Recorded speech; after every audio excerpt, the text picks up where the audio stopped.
morning students. I am Asutosh Ranjan, science teacher from Modern English School, Bihar Sari branch.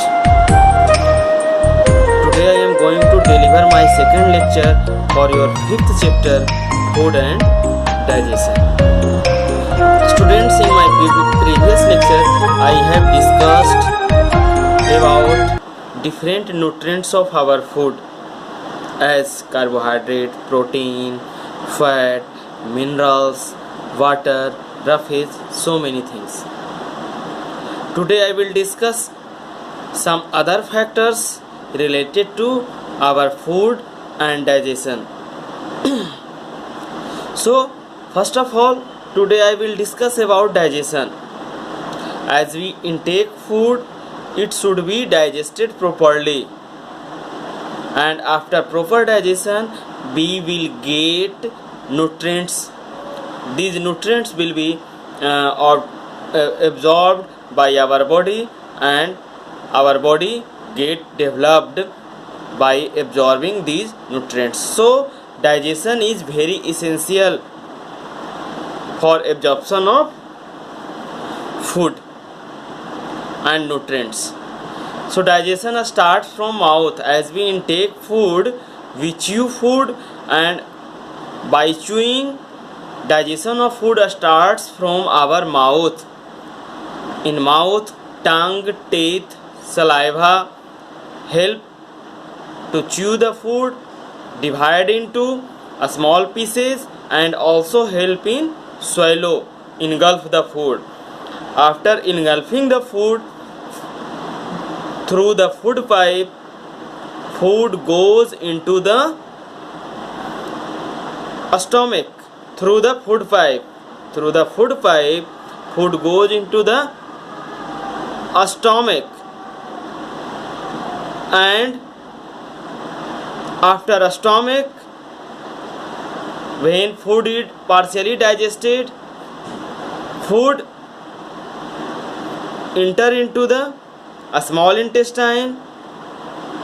Here food is digested completely. In a small intestine, our food is completely digested, and after a small intestine, food enters into large intestine. Here food is digested and converted into the waste. So by this way, digestion of food takes place in our body, and remaining undigested food is removed from our body in the form of waste. So for the proper digestion, we should follow some tips. For proper digestion of food, we should take food in limited quantity, in the limited time of interval. We should drink plenty of water. We should take balanced diet. We should also use proper amount of dietary fiber, that is roughage, in our food. We should avoid junk food, oily food. We should take always fresh food. So these are some tips for proper digestion of food, and by this way we will get proper nutrition from our food. Now next point that will be discussed, that is cooking of food. As we take food, before taking food we cook it by different methods. So some better tips are also for cooking of better food. Some tips are, as we cook food, we should not heat, we should not over fry our food. Due to over frying of food, our food lose its nutrients. So we should not over fry our food. Next, we should cut fruits, vegetables, mainly vegetables, We should cut our vegetables after washing. After cutting, we should not wash vegetables. Before cutting, we should wash vegetables. If we wash our vegetable after cutting, nutrients also washed away. So before cutting, we should wash it properly. So dust and other harmful things will be removed. After washing, we should not use more and more water for boiling of food. We should not use more water for boiling, for cooking food. We should not use more and more spices to make tasty food. We should use a little amount of spices. So we should use fresh vegetables. We should use fresh food materials to cook food, and by this way, when we prepare food, when we cook food, when we eat these types of food, we will get proper nutrition. So these ways should be followed by us for better nutrition, for better food of our body. Now when we cook food, if we leave it, then after some time our prepared food get spoiled.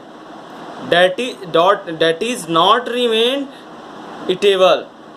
This is due to action of bacteria, due to action of microorganisms. If we leave our food, cooked food, these foods are spoiled and that is not eatable.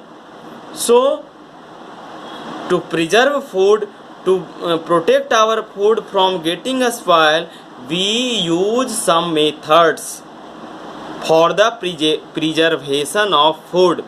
So what is food preservation?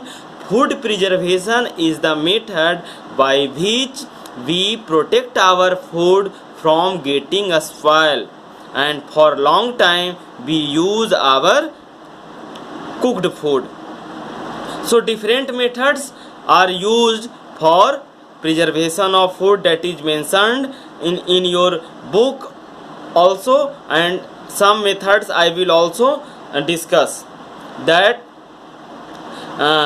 cooked food should be kept in refrigerator. Cooked food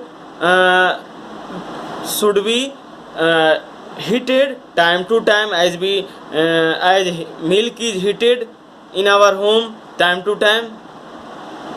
If it is sweet material, we add more and more sugar to preserve it. If it is pickles, we use more oil and spices, salts to preserve it.